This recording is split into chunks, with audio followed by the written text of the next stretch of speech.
Hello students, welcome to our class. How are you today? I hope you always fine. Okay, now we will learn about patterns and relationship in tables. Okay, an input or output machine represents a relation. Then write an algebraic expression to go in the machine. Any input number can be represented by n. Suppose you input n equals 1. What will the output be? How is the output related to the input? Okay, our focus is create a table of values for a relation. To create a table of values, select a set of input numbers. To get each output number, multiply the input number by 2, then add 1. Let's start. Okay, now when n1, n1, n1. So output is 2n plus 1 is 2 times 1 plus 1 is 3. So output is 3. And then when n is 2, so the output is 2 times 2 plus 1 is 5. So when input 2, the output is 5. Next, when n is 3, the output is 2 times 3 plus 1 is 7. So when input 3, output 7. Okay, next when input 4, output is 2 times 4 plus 1 is 9. So when input 5, output 9. And next when input 5, output 2 times 5 plus 1 is 11. And when input 5,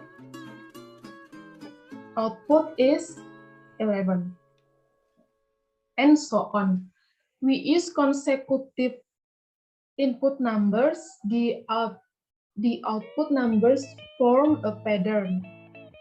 And then the increase by 2 each time. This is because the expressions contains 2n, which means that the input number is doubled. When the input increase by 1, the output number increase by 2. Okay, next. When a relation is presented as a table of values, we can write the relation using algebra. Let any input number be represented by n. The input increase by 1 each time. 1 each time plus 1, 1 plus 1 plus 1. And the output increases by 3 each time.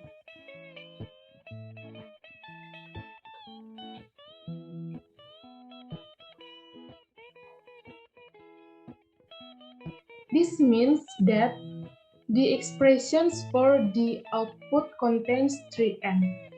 So substitute several values of n in 3n. Then look for a pattern.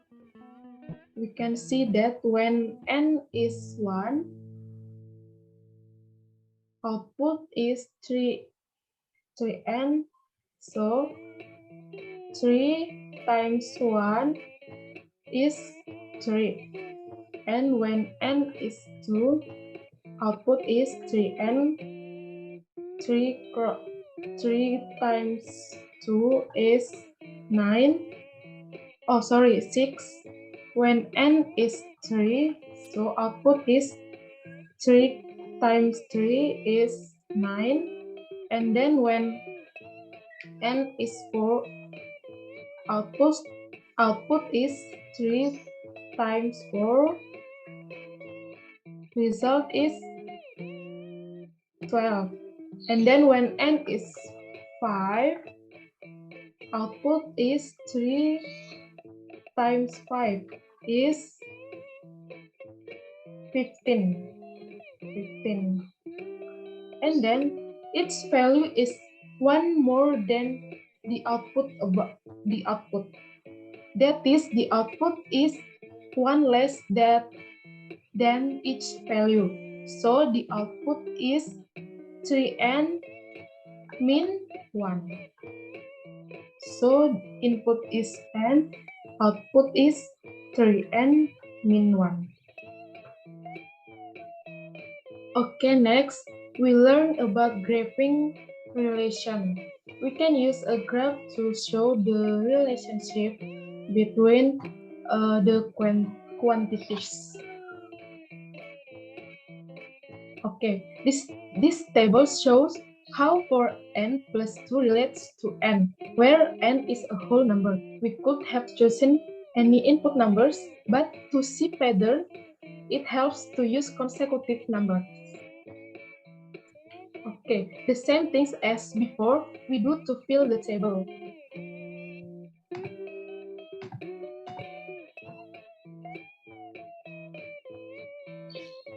Okay, we can see that when n is 0, output is 4n plus 2 is 4 times 0 plus 2 is 2. And then when n is 1, output is 4 times 1 plus 2 is 9. 6.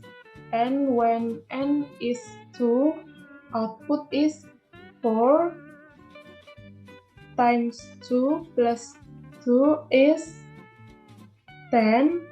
And when n is 3, output is 4 times 3 plus 2 is 14.